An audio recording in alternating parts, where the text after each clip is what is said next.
Hello friends और प्यारे बच्चों, आज हम सॉल्व करेंगे एक प्रैक्टिस सेट। ये जवाहर नवोदय विद्यालय एंट्रेंस के लिए है। इसमें बहुत अच्छे प्रश्न हैं, मानसिक योग्यता, मैथ्स और हिंदी। तो चलिए शुरू करते हैं।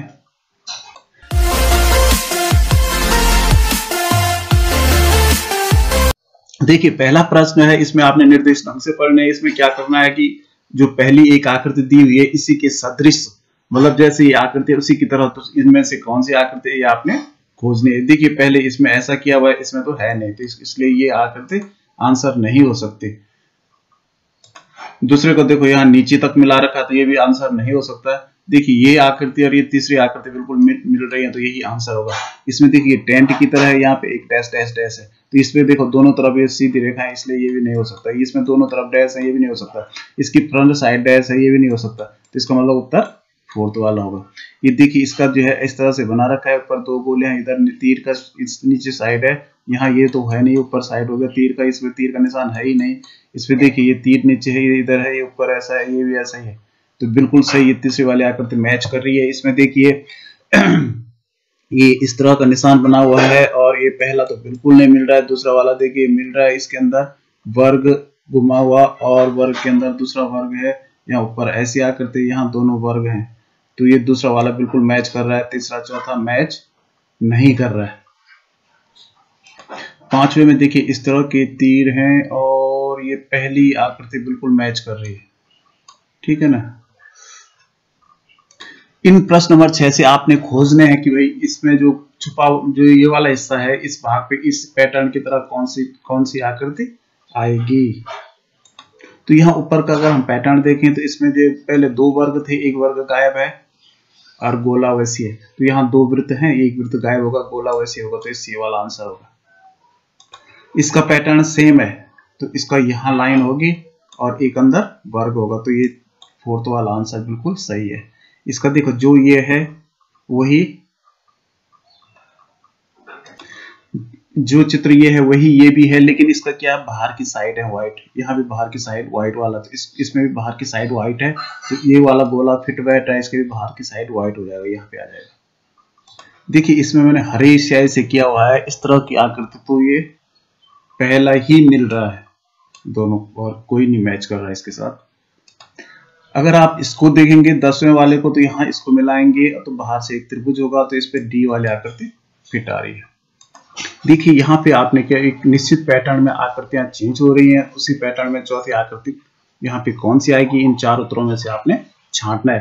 तो यहाँ पे देखिए, ये पहले ऐसा था फिर ऊपर हुआ, तो इसका मतलब यहाँ से इसका जो गई, तो ये यहाँ जो है इस इधर मुड़ने का मतलब 95 अंश का, 45 अंश कोण का पे क्लॉकवाइज घूमी है, लेकिन अगली आकृति जो है इतना घूम गई, तो ये 90 डिग्री घूम गई। अब या तो ये 45 एंगल घूमेगी या तो 90 डिग्री ही घूमेगी। तो इसमें देखिए, या तो इधर मुंह होगा या तो इस साइड होगा, तो आगे मुंह वाला नहीं है, तो इसका मतलब सही आंसर सी वाला है। इसमें देखिए, इस पे पहले ऊपर ये इस तरह की आकृति गोला बना हुआ है, इसके बीच में ये आ गया, फिर और ये एक लाइन अंदर थी, यहाँ बाहर आ गई, फिर अंदर है तो अब बाहर आ जाएगी। अब या तो ये आकृति ऐसी रहेगी, ये किनारे आ जाएगा गोला वाला, या तो ये नीचे मुड़ जाएगा। तो ऐसी में तो कोई आकृति नहीं है किनारे वाला, तो इसका मतलब ये है कि ये नीचे मुड़ जाएगा और ये बाहर आ जाएगी अंदर वाली लाइन, तो बिल्कुल ये वाला मैच कर रहा है। इसमें देखिए इस तरह की आकृति, एक तीर है, यहाँ दो तीर आ गए, यहाँ तीन तीर आ गए, तो अब चारों तीर होंगे, ठीक है ना। तो ये वाली में ये तीर देखिए उल्टा है, तीरों की दिशा सब एक साइड है, ऐसे में ये एंटी क्लॉकवाइज घूम रही है, उल्टा हो गया। ये एंटी क्लॉकवाइज बी वाला बिल्कुल सही है, ठीक है ना। इसमें देखिए टी है, यहाँ नीचे से भी ये दो लाइनें हो गई, इस टी पे इस तरह की आकृति हो गई, तो नीचे से भी ऐसी आकृति हो गई, तो सी वाला बिल्कुल सही है। इधर देखिए डी पे इधर थोड़ा तिरछा हो गया, तो इसका मतलब सी ही आंसर है। ये काली गोली है, ये बीच में आ गई, यहाँ ऊपर आ गई, और ये तीर यहाँ था, फिर ये उल्टा हो गया, फिर उल्टा हो गया, नीचे को होगा, तो नीचे को तीर केवल इस पे है, और काली गोली देखिए बीच में आ जाएगी फिर वापस, ठीक है ना। देखिए, इसमें दो वर्ग हैं, एक लाइन पे दो वर्ग जुड़े हुए हैं, यहाँ पे तीसरा वर्ग जुड़ गया, जिसपे दो त्रिभुज जुड़े हुए हैं लाइन पे, तो यहाँ पे दाहिनी तरफ ही एक त्रिभुज और जुड़ जाएगा। इस पे बाईं तरफ जुड़ा है तो यहाँ दाईं तरफ इस पे जुड़ा है, ठीक है ना। यहाँ पे देखिए दो त्रिभुज है, एक गायब हो गया, तो यहाँ ये वाली लाइन है तो इसका पे आधा हिस्सा इससे इधर का गायब हो जाएगा। नहीं देखिए इधर वाला गायब हुआ है, इस साइड का, यहाँ इस साइड का ये वाला गायब हो जाएगा, तो आंसर बी होगा, ठीक है ना। यहाँ देखिए वर्ग है, वर्ग के ऊपर गोला है, वृत्त है, वृत्त के ऊपर त्रिभुज है, ये उल्टा हो गया। और वर्ग नहीं, यहाँ नीचे गोला आ गया, बीच में ये आ गया, नीचे वाला ऊपर, क्रम एक एक करके चेंज हो गए। तो यहाँ नीचे देखिए सबसे नीचे त्रिभुज आ जाएगा, बीच में गोला आ जाएगा। तो त्रिभुज कैसा होगा, एक ही ऊपर की दिशा में ही होगा, इसमें तो उल्टा हो गया। तो त्रिभुज ऊपर की दिशा में, फिर गोला, फिर वर्ग। ये चौथा वाला बिल्कुल सही मैच कर रहा है। इसमें देखिए इसमें एक वो था बेलन की तरह है ये, तो इसका यहाँ दो टुकड़े हो गए, तो यहाँ ये है तो यहाँ इसके भी दो टुकड़े हो जाएंगे। तो इसका सही आंसर होगा बिल्कुल सी, ठीक है। यहाँ देखिए वृत्त के अंदर वर्ग है तो यहाँ उल्टा हो गया, वर्ग के अंदर वृत्त, तो यहाँ वृत्त के अंदर त्रिभुज है तो त्रिभुज के अंदर वृत्त, पे ये वाला बिल्कुल सही है। देखिए ये प्रश्न नंबर 21 से क्या है कि इसमें आकृति को जो है एक भाग छूट गया हिस्सा, इसको आपने पूरा वर्ग बना के पूरा करना है। तो देखो इनमें से, इन चारों आकृति में से कौन सा उत्तर मैच कर रहा है, देखिए चौथा वाला मैच कर रहा है बिल्कुल। तो जो छूटी हुई आकृति है चौथा वाला पूरा करता है। देखिए 22वें प्रश्न को अगर हम इस तरह से बनाए तो इसके जो आकृति मैच कर रही है वो बी वाली मैच कर रही है, तो बी वाला आंसर सही है। इसका देखिए इसको अगर हम वर्ग बनाते हैं तो इस पे जो आकृति मैच कर रही है वो बिल्कुल सी वाली कर रही है, ठीक है ना। इसका देखिए, इसको अगर हम यहाँ से यहाँ मिलाएं तो इस पे जो आकृति मैच करेगी वो करेगी सी वाली। यद्यपि इसका गोला थोड़ा छोटा है लेकिन बिल्कुल मैच यही कर रहा है। इस पे देखिए इसका अगर हम वर्ग बनाते हैं, इसका अगर हम वर्ग बनाएंगे तो ए वाली आकृति मैच कर रही है। देखिए यहाँ जो आकृतियां हैं ये दर्पण प्रतिबिंब बनाती हैं। जो पहले वाली आकृति है इसका दर्पण प्रतिबिंब कैसा बनेगा, ये चार आकृतियों में से आपने खोजना है। तो जो ए वाला है देखिए, इसका अगर हम देखें तो इसका दर्पण प्रतिबिंब, इसको हम उल्टा फ्लिप करके देखेंगे तो दर्पण प्रतिबिंब ए का वैसे ही बनेगा जैसे वो पहले से है। देखिए ऐसे ही बना उसका, ठीक है ना। तो इसका मतलब ए जैसा ही दिखेगा, ए जो है दर्पण पे भी वैसे ही दिखता है, तो इसका सही आंसर होगा वो ए हो जाएगा, ठीक है ना। ए इसका देखिए दूसरे वाले का जो दर्पण प्रतिबिंब बनेगा, इसको हम फ्लिप करेंगे तो आप देखिए इसका जो ट्रेस पेपर पे ट्रेस कीजिए आप, इसको अतः उल्टा कीजिए, देखो तो इस साइड आ जाएगा दर्पण पे। तो इसका मतलब इसका जो सही आंसर है वो बी वाला है। इसका देखिए तीसरे वाले का, इसको भी मैंने फ्लिप किया तो योट हो गया, तो इसका मतलब इसका बी वाला आंसर सही है, ठीक है। ये टी देखिए, टी तो अगर दर्पण पे भी दिखेंगे तो बिल्कुल टी की तरह ही दिखेगा, ए वाला सही है। देखिए अगर इसका प्रतिबिंब हम देखेंगे तो ये ए वाली जो बिंदी है इस तरफ चले जाएगी, ठीक है ना। इसको देखते हैं करके, देखिए इस तरफ गई कि नहीं, तो इसका मतलब सही आंसर इसका ये है सी, ठीक है। देखिए प्रश्न नंबर 31 में कागज को पहले इस तरह से मोड़ा, फिर उसने एक पलटा और किया, उसके बाद यहाँ पर एक वर्ग जैसा बनाया, एक छेद यहाँ कर दिया। तो इसमें मैंने ऐसा करके देखा तो जो मेरी आकृति बनी वो बी वाली बनी, ठीक है ना। इस तरह से चार आए और ये दो छेद दोनों कोनों पे आए। यहाँ पे इस कागज को ऐसा मोड़ा, आधा से कम ऊपर की साइड मोड़ा हुआ है, उसके बाद इस साइड से मोड़ा, फिर इस पे दो छेद किए। तो इस छेद इस तरह से आपने करना है कि ये जो एक पीछे वाला छेद है केवल सिंगल कागज पे होगा, और जो ये आगे वाला छेद है ये इस पे, इसको भी जहां से मोड़ा ऊपर और नीचे दोनों तरफ टच कर रहा है, तो ये आकृति बन रही है डी वाली, ठीक है ना। इसको आपने कागज ऐसे ही मोड़ना है तो तभी जाके आप कर पाएंगे, नहीं तो नहीं हो पाएगा। ये वृत्त है, वृत्त को आपने ऐसा मोड़ा, फिर एक पलटा और किया और इसके ये वाला हिस्सा इसको काट दिया, तो ये केवल बी वाली आकृति ही बन रही है। यहाँ देखिए वर्ग था, वर्ग को एक पलटा ऐसा मोड़ा, फिर ये त्रिभुज की तरह किया और इसको ऐसा काटा, तो मैंने काट के देखा इसकी जो आकृति बनी वो ए वाली बनी।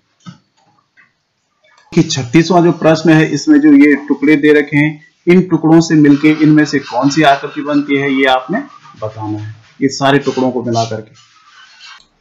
देखिए इनसे जो आकृति इनको मिलकर के बन रही है, ये केवल यही बन रहा है, ठीक है ना। ये वर्ग के अंदर फिर 4 वर्ग, और ये जो त्रिभुज हैं तो इनसे मिलकर के जो आकृति बन रही है वो देखिए 2 त्रिभुज छोटे हैं, एक चतुर्भुज है, तो 2 त्रिभुज छोटे, ये चतुर्भुज आ गया और ये बड़ा वाला त्रिभुज आ गया, तो यही बन रहा है, इसके अलावा किसी से मैच नहीं कर रहा है। ये वाले देखिए इसमें 1 2 3 4 6 त्रिभुज हैं और इसको मिला के 6 त्रिभुजों की छोटी वाली आकृति बन रही है, समान है लेकिन ये थोड़ा बड़ा है, ठीक है ना। इससे देखिए इसमें ये 2 चतुर्भुज है, 1 त्रिभुज है, तो इससे मिला करके ये सी वाली आकृति बन रही है। देखिए 2 चतुर्भुज इधर से आ गया, 1 त्रिभुज यहाँ मिल गया। इसमें देखिए ये समांतर चतुर्भुज है और ये 3 त्रिभुज है, तो इसमें तो है नहीं, इसमें भी नहीं है। इसमें देखिए ये समांतर चतुर्भुज नहीं लग रहा है, समांतर चतुर्भुज यहाँ लग रहा है, और एक बड़ा त्रिभुज ये और एक छोटा त्रिभुज ये, तो ये 3 त्रिभुज हैं, 3 त्रिभुज बराबर तो लगभग इसमें लग रहे हैं, लेकिन ये समांतर चतुर्भुज नहीं लग रहा है, इसकी आकृति अलग है, तो ज्यादा मैच यही कर रहा है, तो आकृति डी उत्तर होगा। यहाँ भी आपने देखना है कि ये जो आकृति है, जैसे उल्टा एफ बना है, किस में समाहित है, इनमें से इनमें किन में छिपा हुआ, तो देखिए यहाँ इसका हिस्सा छोटा हो गया, तो लेकिन ये सही देखिए इसमें आ जाएगा, क्योंकि इसका बीच में ये है, तो इसका एफ इसमें समाहित है। देखिए इस वाले प्रश्न में इस तरह का जो गोला है, ये वाला हिस्सा खाली है, तो यहाँ पे भी मैच, ये प्रश्न किसी में बहुत अच्छी तरह से मैच नहीं कर रहा है। अगर मैच कर रहा है तो सबसे ज्यादा कर रहा है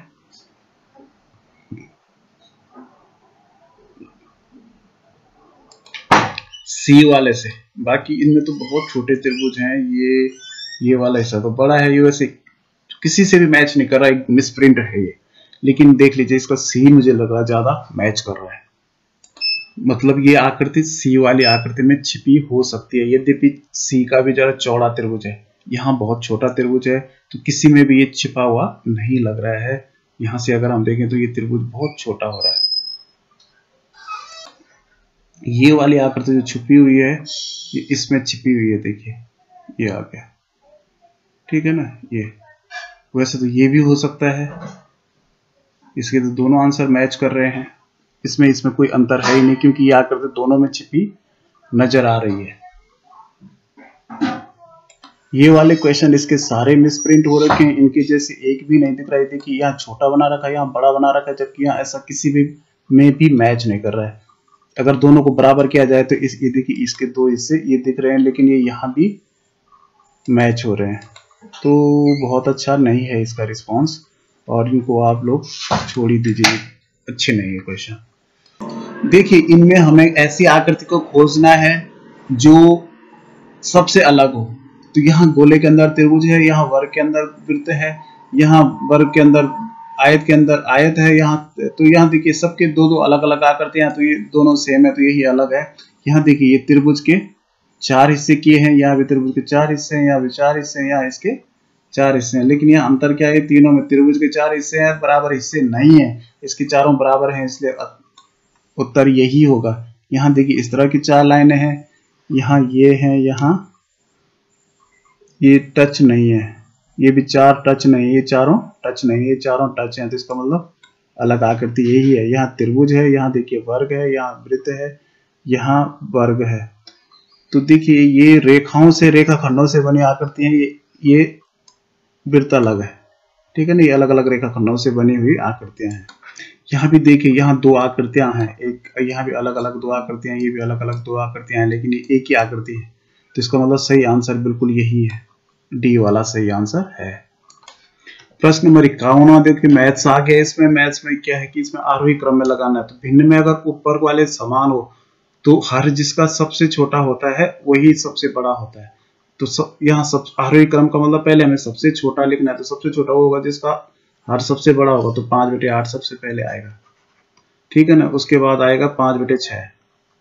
इसको ऐसा समझना है कि इसने अपनी रोटी के 8 टुकड़े किए, 5 टुकड़े खाए, तो इसका मतलब इसने छोटे छोटे टुकड़े किए खाए, इसने छोटे उससे थोड़ा बड़े टुकड़े खाए, यहाँ 5/4 आएगा, फिर 5/3 आएगा, फिर 5/2 आएगा, तो 8 6 4, तो इसका उत्तर होगा ए वाला।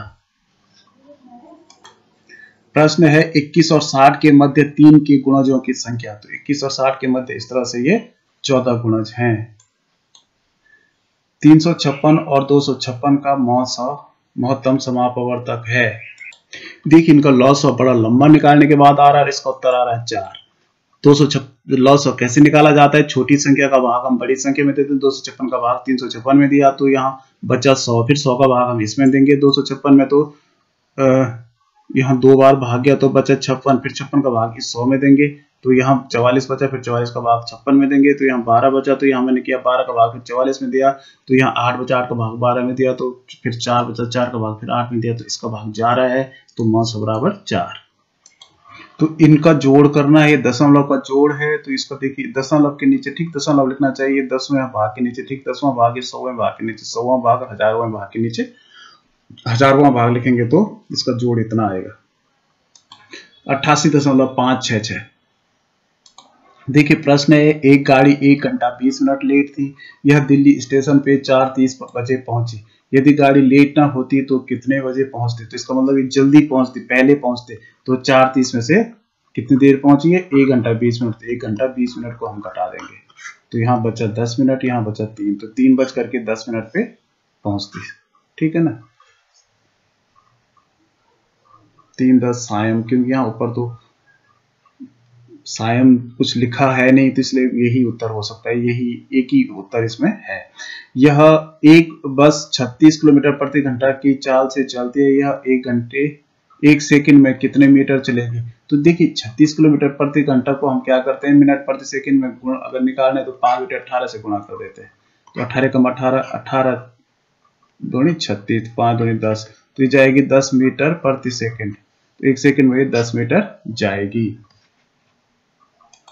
दो संख्याओं का योग इतना है 22,008 है, यदि एक संख्या 9,999 है तो दूसरी संख्या क्या है, तो इसका मतलब हम इसमें से इसी को घटा देंगे, तो ये इसमें से मैंने इसको घटाया तो 12,009 आया, तो इसका आंसर 12,009 है। देखिए ये है 4 3 0 5 0 2 6 का प्रयोग करते हुए छोटी से छोटी संख्या बनाइए, तो इसमें सबसे पहले हम क्या करेंगे, सबसे छोटा अंक लिखेंगे, तो सबसे छोटा 0 हम पहले लिख नहीं सकते तो सबसे छोटा 2 है, 2 के बाद 2 0 लिखेंगे, फिर 3 लिखेंगे,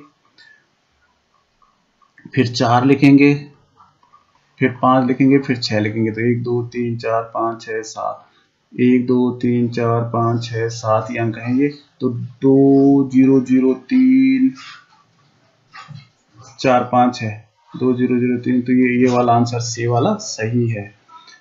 725 का निकटतम सैकड़े तक का सन्निकट मान, सैकड़े तक का अगर निकटतम मान बनाना है तो इसका 725 में क्या है 25 के 2 जीरो होते हैं सैकड़े में, तो हम 25 5 का भी 0 2 का भी 0 बनाएंगे, तो क्योंकि ये 2 है ये 5 से छोटा है तो इसलिए पीछे 7 ही रहेगा, तो इसका सैकड़े तक मान 700 ही होगा, ये 800 नहीं होगा, क्योंकि अगर यहाँ 5 या 5 से बड़ा होता तो ये 800 होता। क्रियाओं के सवाल को हल करने के लिए हमें सबसे पहले भाग करते हैं, तो 4 का भाग हमने 2 में दिया तो 10 ऋण 2 धन 4 का भाग 2 में देके 2 ही उत्तर आया गुणा 3। अब हम गुणा करेंगे तो 10 ऋण 2 धन 3 दूनी 6, अब धन धन को एक तरफ करेंगे, 10 धन 6 ऋण 2, तो 10 और 6 16 हो गया, 16 में से 2 गया तो 14 उत्तर हो गया। 92% को भिन्न में बदलिए, तो भिन्न में बदलने के लिए 92 बटा 100 होता है, तो देखिए इसका आंसर यही होगा 92 बटे 100। अंगूरों की एक पेटी रुपए 240 में खरीदी गई, 24 का लाभ प्राप्त करने के लिए उसे कितने मूल्य पर बेचना चाहिए, तो 24 का लाभ वो ज्यादा मूल्य पे बेचेगा, तो 240 में हम 24 रुपए को जोड़ देंगे तो ये 264 रुपए में बिकेगी। 1200 का मासिक साधारण ब्याज 96 है, वार्षिक ब्याज की दर बताइए, तो क्योंकि एक महीने का ब्याज 96 है तो एक वर्ष का ब्याज कितना होगा, इसको 12 से गुणा कर दो, 12 छक्का 72, 12 नमा 108 और हासिल 7, 8 7 15 तो 115, तो एक साल का ब्याज इतने रुपए हो गया, तो इसको मूलधन गुणा दर, ये हो गया मूलधन हो गया 1200 गुणा दर हमें ज्ञात करनी है, समय 1 वर्ष हो गया बटे 100 बराबर साधारण ब्याज, ठीक है। तो अब हम यहाँ x का मान निकालेंगे, तो x बराबर क्या हो जाएगा 1152 गुणा ये नीचे वाला 100 यहाँ ऊपर चला जाएगा, ऊपर वाला 1200 1200 नीचे और गुणा 1 भी नीचे, लिखने की जरूरत जरूरी नहीं है, ये 0 0 कट गया, 0 0 कट गया, 12 का भाग हम इसमें देंगे तो 115 12 नमा 108, तो बचा 108 7 बचा तो 72, 12 छक्का 72, तो 96% हो गए, ठीक है ना। अगला प्रश्न है 12 सेंटीमीटर भुजा वाली 20 समान वर्गों का क्षेत्रफल होगा, तो एक वर्ग का अगर क्षेत्र मतलब इसकी भुजा 12 है तो इसका क्षेत्रफल हो गया 12 गुणा 12, 12 गुणा 12 होता है 144 वर्ग सेंटीमीटर।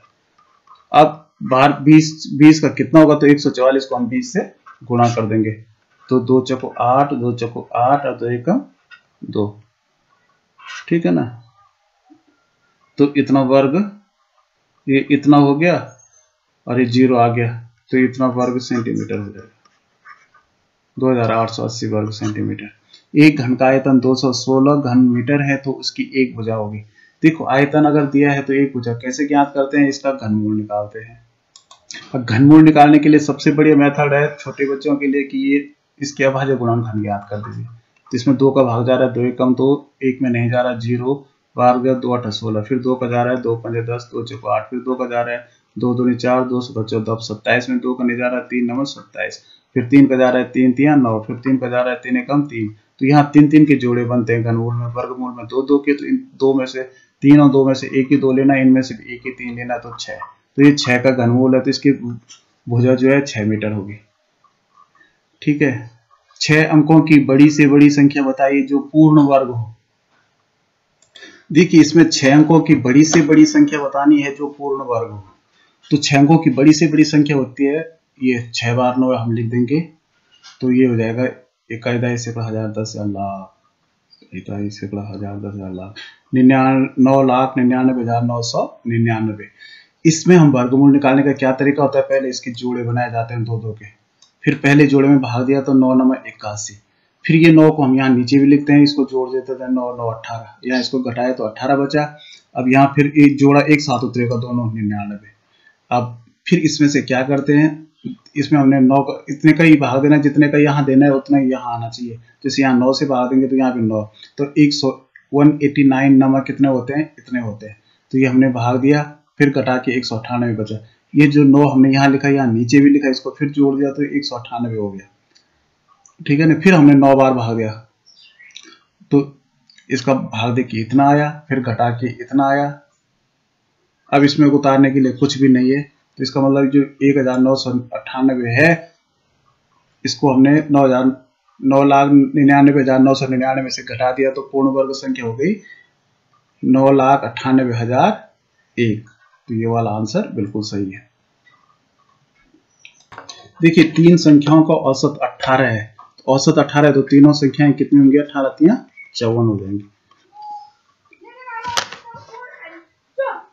तो 2 संख्याओं का औसत 14 है, तो 14 दूनी 28 हो गया, तो 14 में से इसको घटा देंगे हम, 14 में से 8 गया 6 और 2, तो तीसरी संख्या हो जाएगी 26, ठीक है। यदि विमल और कमल की मासिक आय क्रमशः 4,000 और 8,000 है तो दोनों की आयों का अनुपात, तो अनुपात का मतलब होता है उसका न्यूनतम भाग, तो 4,000 और इसको हम काट करके छोटा कर देंगे, 3 जीरो कटे तो 4 एकम 4, 4 दूनी 8, तो इनका अनुपात हो जाएगा 1:2, ठीक है ना। यदि 4 व्यक्ति एक कार्य को 15 दिन में करते हैं तो 2 व्यक्ति उस कार्य को कितने दिन में करेंगे। तो देखिए ये तो बहुत सरल है, 4 व्यक्ति, एक तरफ व्यक्ति लिखो एक तरफ दिन लिखो, ऐसा भी कर सकते हैं। तो ये वैसे भी अंदाज से करेंगे, जब 4 व्यक्ति 2 दिन में 15 दिन में कर रहे हैं तो 2 व्यक्ति दुगने दिन लगेंगे, क्योंकि आप व्यक्ति आधे हो गए तो दिन दुगने हो जाएंगे, 30 दिन में करेंगे। नहीं तो आप यहाँ लिखो 4 व्यक्ति 15 दिन, और विधि से करना है तो यहाँ 2 व्यक्ति x दिन। तो इसमें तीर उल्टा लगता है, तीर का मतलब यहाँ x/15 हो जाएगा, तो बराबर यहाँ उल्टा हो जाएगा, सॉरी उल्टा ऊपर की तरफ लगेगा, तो 4/2, तो ये 15 गुणा में यहाँ चला जाएगा। तो देखिए ये हो गया 2 दूनी 4 और 15 दूनी 30, तो 30 दिन में करेंगे। यहाँ देखिए 1 दर्जन केले का मूल्य 20 है, तो 3 दर्जन केलों का मूल्य, तो 20 गुणा 3 हो जाएगा 60 रुपये हो जाएगा, ठीक है ना। यदि किसी वर्ष 25 अगस्त को बृहस्पतिवार हो तो उस महीने में कुल कितने सोमवार होंगे। देखिए 25 अगस्त बृहस्पतिवार है, 25 अगस्त को, तो 26 को शुक्र, 27 को शनि, 28 को रवि और 29 को सोमवार। तो 29 को सोमवार रहा होगा, तो 29 में से 7 कम कर दो तो 22, 22 में से 7 गया 15, 15 में से 7 गया 8, 8 में से 7 गया 1, तो सोमवार कितने हो गए, 1 2 3 4 5 सोमवार, ठीक है ना, 5। देखिए इसमें ये काफी सोचने के बाद जो मैं निकाल पाया हूं इसको, तो ये 2 के बाद एक विषम संख्या छोड़ी है तो 5 आया। फिर 5 के बाद 2 विषम संख्याएं छोड़िए, 7 और 9, फिर अगली विषम संख्या 11 आई। 11 के बाद 3 विषम संख्याएं छोड़ी हैं, 13, 15, 17, तो अगली विषम संख्या 19 आएगी। 19 के बाद हम 4 विषम संख्याएं छोड़ेंगे, तो 21, 23, 25 और 27, तो 29 उत्तर इसका आएगा।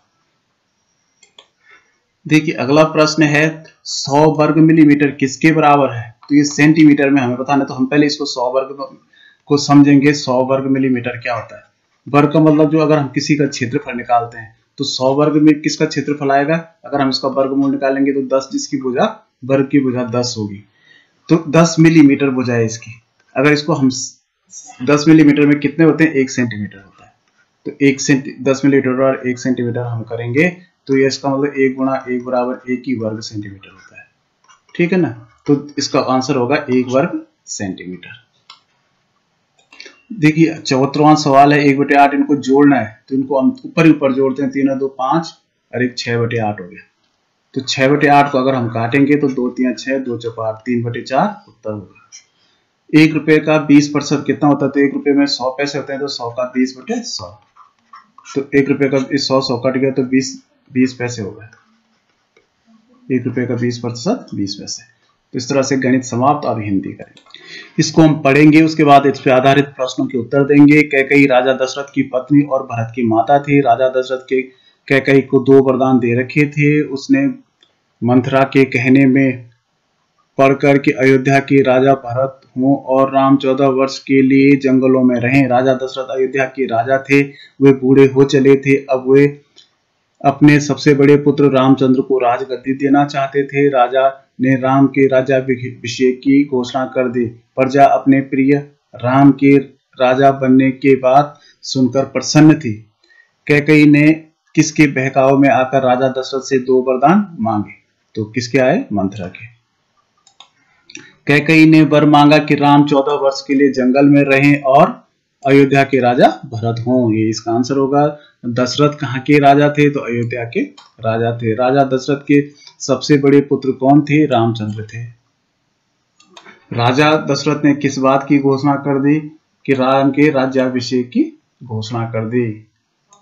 अगला हम पढ़ेंगे, लोकमान्य तिलक अंग्रेजों द्वारा बंदी बनाए गए थे। उन्होंने जेल में अपने आप को अध्ययन में व्यस्त रखा। जेल बहुत ही शांत जगह थी, जहां पक्षी भी नहीं चहचहाते थे।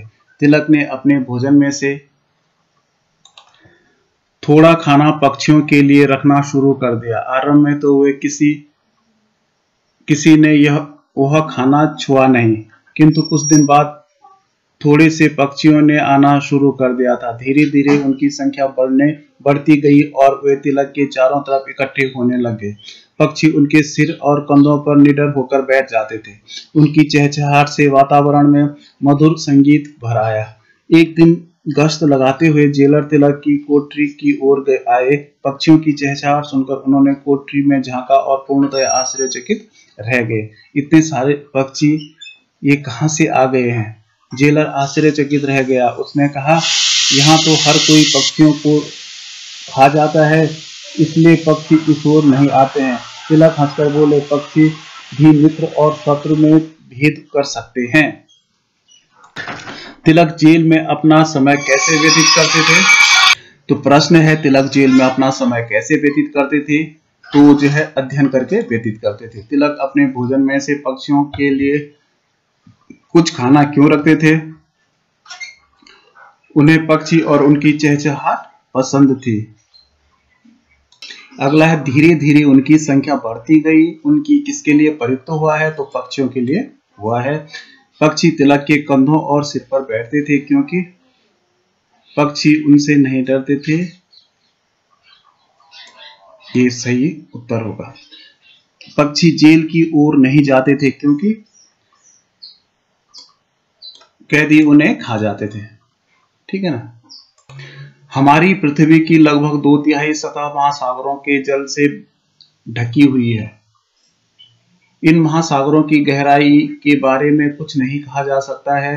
पृथ्वी की विशालतम पर्वत श्रेणी हिमालय भी इन महासागरों में पूरी तरह डूब सकता है। स्थल पर वनस्पति जीवन, पशु जीवन तथा मानव जीवन के समान महासागरों का भी अपना एक संसार है। इन महासागरों में रहने वाले पशुओं और पक्षियों तथा स्थल में पशुओं और वनस्पतियों में विशाल अंतर है। समुद्र के प्राणियों की अजीब आकृतियां और रंगों के कारण कोई भी आसानी से पौधों को पशु और पक्षियों को पौधे समझने की गलती कर सकता है। मूंगे पशु हैं किंतु एकदम फूलों की तरह लगते हैं। इन अजीब प्राणियों और पौधों के कारण महासागरों को अपने आप में अजायब घर माना जाता है। हिमालय भी इन महासागरों में पूरी तरह डूब सकता है का अर्थ है। इसका अर्थ ये है कि हिमालय की ऊंचाई से महासागर की गहराई अधिक है। ये प्रश्न है, स्थल पर पौधे, पशु तथा मानव हैं, महासागर में हैं। तो यहाँ पे देखिए, यहाँ पे लिखा है समुद्र के प्राणियों की अजीब आकृतियां और रंगों के कारण कोई भी आसानी से पौधों को पशु और पशुओं को पौधे समझने की गलती कर सकता है। मूंगे पशु हैं किंतु एकदम फूलों की तरह लगते हैं। तो इसका बी वाला आंसर सही होगा, पौधे और पशु। मूंगे हैं तो मूंगे प्राणी हैं, ठीक है ना। महासागर एक प्रकार का अजायब घर है क्योंकि इनमें अजीब आकृतियों की और रंगों के प्राणी हैं। ये वाला आंसर सही होगा। इस अनुच्छेद का उपयुक्त शीर्षक क्या होगा? महासागरों का संसार होगा, ठीक है ना। ये अच्छा लग रहा है। इन ये जो 4 वाक्य इसमें दिए गए हैं, इनको आपने क्रम से लगाना, पहले कौन सा आएगा, फिर कौन सा आएगा, फिर कौन सा आएगा। तो इसमें देखिए, इसी क्रम में ये अच्छा लग रहा है कि पृथ्वी तल सदा बदलता रहता है। आज उसका जो भाग जल में डूबा हुआ है शायद अनेक वर्ष पूर्व समुद्र के ऊपर रहा होगा। तो इसका क्रम यही होगा, 1 2 3 4। सी वाला आंसर सही है। ये है, ये वाले 4 वाक्य हैं, ये भी इसी क्रम में आएंगे। कन्याकुमारी एक सुंदर स्थल है, यह 3 ओर से समुद्र से घिरा हुआ है। दक्षिण में विशाल हिंद महासागर है, पूर्व में बंगाल की खाड़ी और पश्चिम में अरब सागर। तो बी वाला आंसर सही है। आगे के प्रश्न है, इनमें आपने क्या करना है, ये जो इस वाक्य को एक हिस्सा यहाँ है, आधा हिस्सा नीचे, इसमें से जो सही हिस्सा है उसमें वाक्य को पूरा करना है। तो देश में ये पहला वाक्य सही है, सर्वत्र शांति होनी चाहिए। बेटी तो पराया धन होती है, सी वाला। यहाँ देखिए, यहाँ पर एक वाक्य के 4 हिस्से दिए हुए हैं, इनमें से एक हिस्सा गलत है। तो राहुल को एक और लड़की हुई है, तो राहुल को गलत है, राहुल की होना था यहाँ पे। तो आंसर ए वाला। माँ ने कहा कि इस फल एक बालक को नहीं मिलेगा। माँ ने कहा कि 10 फल एक बालक को नहीं मिलेगा। तो यहाँ पे नहीं मिलेंगे होने था, माँ कि 10 फल एक बालक को नहीं मिलेंगे।